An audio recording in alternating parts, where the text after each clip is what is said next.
What we got for you guys today is the original plans for Fantastic Four 2005. I haven't seen this movie in like probably like 10 years, honestly. I mean, it used to like randomly be on like FX when I was like younger, but I never really just watched it, like reruns and shit. But we're gonna get into this. I only remember a fraction of what happens in this movie. I remember a lot of parts, but I would have to rewatch it again. But apparently, it was like ass back in the day. But I don't know. We're gonna watch this and see what the original plans were. When Fantastic Four came out in 2005, it was criticized for being too lighthearted and campy, with a kid-friendly tone that catered to younger audiences, leaving older audiences craving a more serious, cinematic take on Marvel's first family. However, Home Alone and eventual Harry Potter director Christopher Columbus tried to bring the iconic characters to the big screen in the mid-90s in an ambitious, big-budget spectacle, which would have made it one of the most expensive movies of the 90s. So let's dive in and find out why it never happened, and also take a look at what could have been the Fantastic Four. I could only Ever imagine wonder that. what it would be like to solve crimes with Batman or talk shop with Iron Man? Turns out you can, and it's super easy and ridiculously cool. Just download Polybuzz, an AI Oh, we got an ad app where you can create custom characters or interact with the 20 million characters created by other users and chat with them anytime. Some I've been AI getting shit, Batman's dude. This thoughts is on crazy. Gotham, his rogue gallery, and even what he really thinks of Robin. It's like getting a peek into the mind of the Dark Knight. That was Of like course, I couldn't role-playing. resist creating my own character. Meet Bullets and Blockbusters, or BB for short, a movie-loving cinephile who's always ready to talk films. I mean, we recommend gonna take hidden this time to gems, fucking- and drop some behind-the-scenes Hollywood trivia. Whether you're looking for your next Got the favorite Sprite flick or Zero! just want to geek out over your favorite director, BB is your go-to. So if you've ever wanted to chat with someone who knows every line of Pulp Fiction and can debate Spielberg versus Scorsese, now's your chance. Give it a try and see what BB has to say. Should we With do over it? 10 million downloads Make a video on worldwide, it? join the Polybuzz community today. Download the app using the link in the description and search code B&B for Poly Premium features. A huge thanks to Polybuzz for sponsoring this video and for creating such a fun way to connect with your favorite characters. And this Try is it out what and let me know the who you cancel end up plans for chatting with Fantastic Four first. were. It was The first Polybuzz. attempt to make a Fantastic Four film was in the early 90s, when German producer Bernd Eichinger faced losing the rights he had secured from Marvel. To retain them, he needed to produce a film before the rights expired, leading him to hire Roger Corman, the king of low-budget filmmaking, to create a version Which I've never seen the original version of the Fantastic Four, like that one, like the one they're showing us. I've never seen that. I probably should watch it just to say I've seen it. But I know they got like an old Captain America. They got this. Like I said, like the 2005 Fantastic Four movie. I remember parts, but I don't remember like the beginning to the end, like every single part. Cause I only watched it a couple times because when I was younger, like it just never was out. I played the game, but like other than that, like there's only certain parts, dude. for just $1 million, saying, "Marvel didn't say I had to make a big movie." Completed in 1994, the film was never meant for release. It was only produced to help Eichinger retain the rights, while the cast and crew unknowingly believed they were making a legitimate theatrical movie. Afterwards, with the rights still in hand, Eichinger struck a deal with 20th Century Fox, who began making plans in the mid-90s for a proper big-budget adaptation. Their costumes to look direct cool. it, Fox would hire Christopher Columbus, who had just directed Home Alone, and would eventually go on to direct the first two Harry Potter films. Columbus would later state the reason he got into filmmaking because he grew up as a kid obsessed with Marvel Comics, making him an ideal choice to helm a respectful adaptation of the Fantastic Four. To write it, he'd hire Michael France, writer of Cliffhanger and GoldenEye, and while the 2005 Fantastic Four film retained many of the story beats from Michael France's script, earning him a story by credit, his and Chris Columbus's version would have been far more ambitious. Christopher Columbus, like the nigga that sailed across, you know? Their movie would have eliminated the love triangle between Reed, Sue, and Victor. Instead of lingering romantic tension, Reed and Sue, a brilliant physicist, are already engaged at the start of the film. Additionally, Victor Von Doom is completely reimagined as a brilliant, dangerous Russian scientist obsessed with pushing the I'm gonna rewind the part, but I'd never thought he looked super bad like this. Like they tried to do their adaptation of it because he's not wearing like the medieval shit. It looks like a modern take at that time, and I didn't even think the Thing looked that bad for what they had. Maybe it's because I grew up loving the Ninja Turtle movies, and I think they look so cool. And like, I don't know. I don't think like the costumes look too bad. Reed and Sue, a brilliant physicist, are already For Doom engaged and the at the Thing. start of the film. Additionally, Victor Von Doom is completely reimagined as a brilliant, dangerous Russian scientist obsessed with pushing the limits of nanotechnology. Another significant change in this version is the relationship between Ben Grimm and Reed Richards. Unlike the 2005 film where they're lifelong best friends, here Ben and Reed barely get along. Ben, a hardened military commander, has been hired to co-pilot the Phoenix, a new, advanced, reusable shuttle, but he resents taking orders from Reed, especially since Reed used his pull as the Phoenix's designer to lead the mission, a move that doesn't sit well with the seasoned pilot. Adding to his frustration, NASA has assigned him to keep an eye on Dr. Storm's brother, Air Force Major Johnny Storm, a cocky test pilot who volunteered for the mission. Ben is less than happy about having to share cockpit duties with the younger pilot, who he views as reckless and undisciplined. After the Phoenix launches, it docks with a space station orbiting Earth, where Victor is already stationed. The story centers around Reed and Victor's research on nanotechnology and rearranging the atomic structure of molecules. While Reed envisions using the technology to cure diseases, Victor is fixated on reconfiguring living organisms. When Reed refuses to allow animal testing, Victor takes matters into his own hands, deliberately sabotaging the station's booster system to lure Ben Grimm into the nano testing chamber so that he can experiment on a living thing. As Reed, Johnny, and Sue rush to rescue Ben, they all end up being exposed to the experimental technology, unknowingly setting the stage for their transformations. Meanwhile, Victor's reckless experiment causes the station to fall out of orbit, and as the team escapes in a shuttle, Victor is seemingly left for dead, only to fall into the nano chamber just before the station is destroyed in Earth's atmosphere. See, that whole first half, I was like, not about it. But the part where like, I think it's because like the adaptation in movies with like people trying to like the plot being surrounded around experimenting to create these a different type of species and shit. Like I always think like it just happens so often. It's just like the multiverse. It's like it's annoying. I like one world, one thing, and have like an original plan, like an original motive. But if that would have happened at the time, like 2005, like it would have been original because back then, like I don't think that was happening as often. But the whole like him trying to like experiment on Ben, and then them trying to save him, and then that being how they get their powers from like that.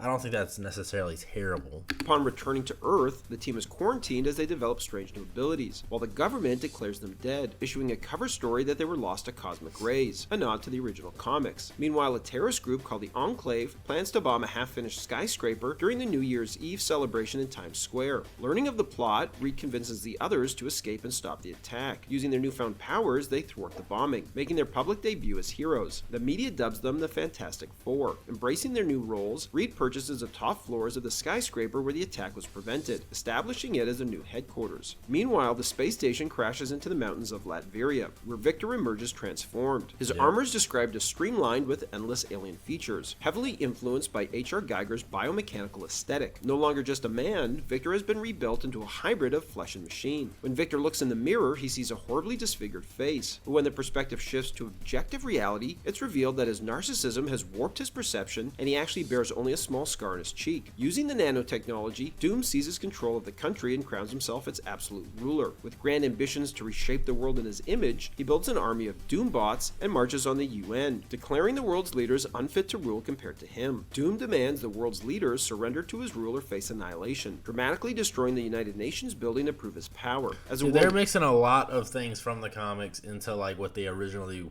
wanted to like plan for the movie, which I think that's pretty cool. I don't remember Doombots being in like the original, like the Fantastic Four 2005 movie. Which if that, I think we're gonna get that, like with Doomsday and shit, or even Secret Wars. Like, I think Doom's gonna win in Doomsday, but also like, I don't know. It seems like the director and like in all of them, like it seemed as if like they actually like knew what the fuck like what movie they were making, but then it's like. I don't know. I don't like I said. I'd have to rewatch the movie to see like if they really did do a lot of spot on comic shit. But I don't remember it being that way at all. Reels in shock. Like I remember Rise of the Silver Surfer so much more, and that was like What is going on? Reed watches the broadcast and realizes Doom is victor, now more powerful and more unhinged than ever. With no time to waste, the Fantastic Four race to stop him. Doom's master plan is as grandiose as his ego. After capturing the team, he imprisons Johnny in a pressurized chamber that forcibly harnesses his abilities. By absorbing vast amounts of heat, Johnny becomes the core of a massive, unnatural storm that superheats the ocean, larger than any in recorded history. A hypercane, as Doom calls it. This cataclysmic storm is set to slam into the US East Coast, wiping out entire cities in a display of Doom's might. In a twisted act of manipulation, Doom tempts Ben with a cure, offering him the chance to become human again, an element later recycled in the 2005 film. But when the team unites for one final battle, Ben makes the ultimate sacrifice, choosing to undo his cure and permanently remain the Thing to help stop Doom. With their combined strength, the Fantastic Four overcome Doom, preventing all this catastrophe and securing their place as Earth's defenders. In the aftermath, the newly bonded family of heroes comes together to celebrate a hard-earned victory at Reed and Sue's idyllic wedding, marking the beginning of their legacy. Allegedly, Columbus wanted a real-life acting couple for Reed and Sue Richards, and eyed Dennis Quaid and then-wife Meg Ryan for the roles, while Alan Rickman and Jeffrey Rush were both rumored for Dr. Doom. France's draft of the Fantastic Four screenplay skillfully incorporated numerous nods to the original comics, providing ample fan service, and while it took creative liberties, the script was generally pretty faithful to the source material, ambitious in scope and infused with humor, courtesy of Christopher Columbus. Even Dr. Doom was portrayed in a manner faithful to his comic book counterpart, complete with his grandiose monologues. So what went wrong? Michael France's screenplay was a sprawling 160-page epic, teeming with action sequences. However, translating this ambitious vision to the screen posed significant challenges, bringing to life the diverse abilities of the team members with the limitations of 1990 CGI, plus the plethora of action scenes in the film, would have required costly practical and visual effects to bring them to life. Estimates placed the production budget at a staggering $165 million, a hefty sum for an unproven franchise at the time, and a number that would have made it one of the most expensive films of the 90s. Faced with these financial constraints, director Christopher Columbus decided to step down as Fox would hire Sam Hamm, writer of Batman '89, to come in and rewrite the film script in an effort to reduce the budget and scope of the film. In Hamm's rewrite, the tone shifts towards something much more campy, characterized by numerous bad puns and one-liners, particularly from Dr. Doom. In this version, Victor, with the surname Van Damme, has lost an arm and seeks to regenerate it using nanotechnology, reminiscent of Dr. Connor's storyline in the Spider-Man series. After his transformation into Dr. Doom, he becomes overwhelmed by the nanomachines, which possess their own agenda, similar to Doc Ock's mechanical arms controlling him in Spider-Man 2. Doom's plan involves capturing the Fantastic Four to harvest their nanomachines, aiming to create a more stable body for himself. He then intends to merge with the Baxter Building, planning to expand over the city and eventually the entire world. A revolving door of directors would then come and go on the project. But the more I'm seeing a lot of these scenes, I'm remembering parts from the movie.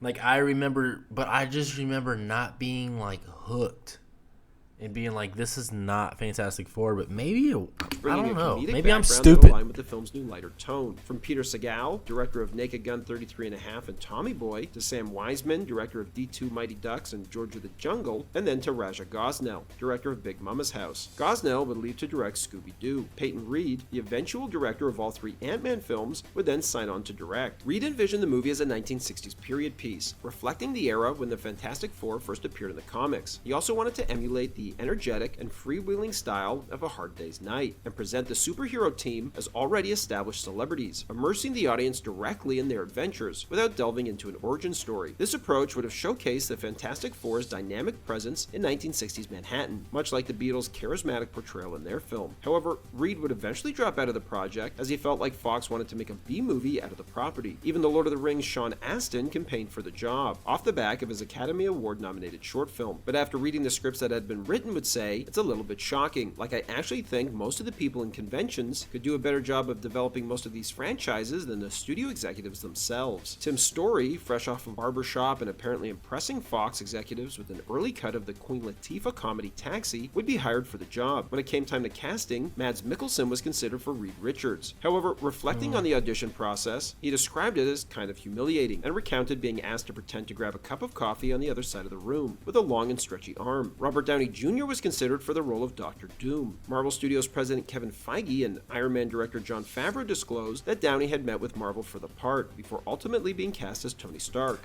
Bro, it's crazy how the world comes full circle. And now he's going to play Dr. Doom.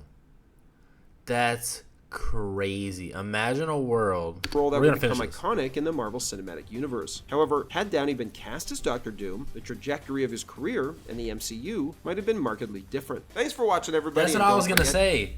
Like, imagine a world where Robert Downey Jr. would have played Doctor Doom in Fantastic Four 2005 instead of playing Iron Man in 2008. Imagine what the Marvel Universe would be now, like the MCU, compared to like, dude, it's just crazy how the world comes full circle, and he's gonna play Doom now. That's crazy as fuck. All that aside, I mean, Fantastic Four 2005, I'd have to go rewatch it. I just remember like not being super duper invested in the movie and it not being as like comic accurate, I guess, which movies don't have to be all the time, but I mean, I don't know, maybe it was, maybe it wasn't. You just gotta like if I'm gonna watch a movie, the movie has to be true to the characters, in my opinion, like just to me.